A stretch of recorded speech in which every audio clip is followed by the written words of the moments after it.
Aujourd'hui, il y a des nouvelles intéressantes en provenance de la Fédération de Russie. Ici, après des mois pendant lesquels des responsables russes se vantaient d'avoir détruit les infrastructures énergétiques ukrainiennes, la guerre a fait un retour complet.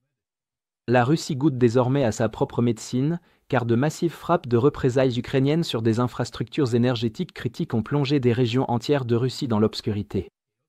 À Belgorod, c'est le chaos, et ce que la Russie a infligé à l'Ukraine lors des hivers précédents est maintenant infligé à la Russie elle-même, et cette fois, c'est Moscou qui déclare l'état d'urgence national.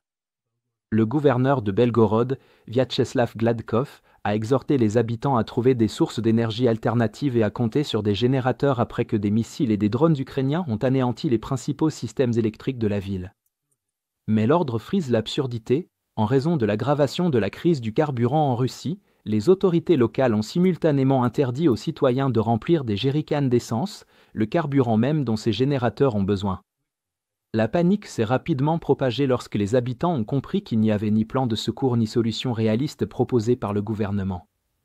Les stations-service ont reçu l'ordre de réserver leur stock aux infrastructures critiques uniquement, laissant les civils piégés dans le noir. La crise a commencé après une vague de frappes ukrainiennes contre le réseau énergétique de Belgorod. Les habitants ont signalé de fortes explosions suivies de coupures de courant immédiates, alors que des drones ukrainiens frappaient d'abord des transformateurs clés dans toute la ville. En quelques heures, une autre salve a touché la centrale thermique de Belgorod, privant 40 000 personnes d'électricité. Des images montrent le poste électrique luche en flammes, les services d'urgence étant incapables de maîtriser l'incendie. La région de Koursk a rapidement suivi, lorsque des drones ukrainiens ont frappé des lignes de transmission, provoquant des coupures de courant généralisées. Le responsable ukrainien Andriy Kovalenko a confirmé que Belgorod et Koursk étaient toutes deux privées d'électricité, les Russes venant de recevoir ce qu'ils cherchaient. Le président Volodymyr Zelensky avait prévenu depuis des semaines que si la Russie reprenait sa campagne de terreur hivernale contre les infrastructures énergétiques ukrainiennes, l'Ukraine riposterait de la même manière et les Russes ressentiraient la même chose dans leur propre ville, même si cela signifiait des coupures de courant à Moscou même. Le commandement militaire et politique russe a ignoré cet avertissement, et les résultats sont désormais évidents. Le chef d'état-major ukrainien Andriy Natov a renforcé ce message, déclarant que l'Ukraine trouverait les moyens et les armes pour mener des représailles proportionnelles, quelle que soit la distance ou la défense aérienne russe. Les contre-attaques ukrainiennes ne se sont pas arrêtées à la frontière. Pendant plusieurs nuits consécutives, des drones et missiles ukrainiens ont frappé des installations électriques en plein cœur de la Russie, démontrant à la fois leur portée et leur précision. Dans la région de Bryansk, à Khintsy, une centrale thermique a pris feu après une frappe combinée, l'explosion ayant été filmée par des habitants et largement partagée en ligne.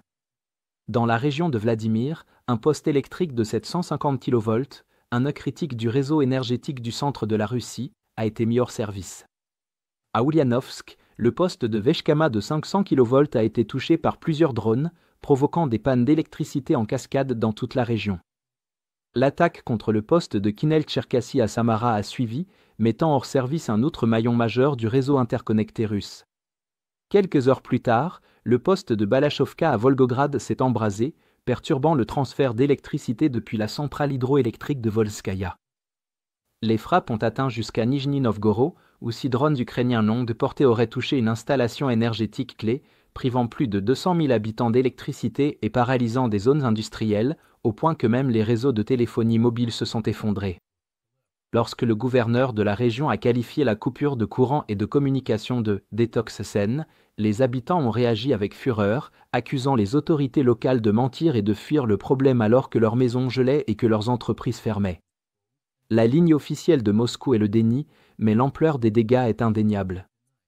Les équipes d'urgence sont débordées, des incendies font rage dans plusieurs postes électriques et le réseau électrique est fragmenté sous une pression constante. Avec les premières neiges, de nombreuses régions subissent des coupures tournantes et les gouvernements locaux ont commencé à rationner l'électricité pour ne l'attribuer qu'aux infrastructures critiques. Globalement, le message de l'Ukraine est clair, pour chaque coupure de courant causée par la Russie, il y en aura une en retour sur son propre sol.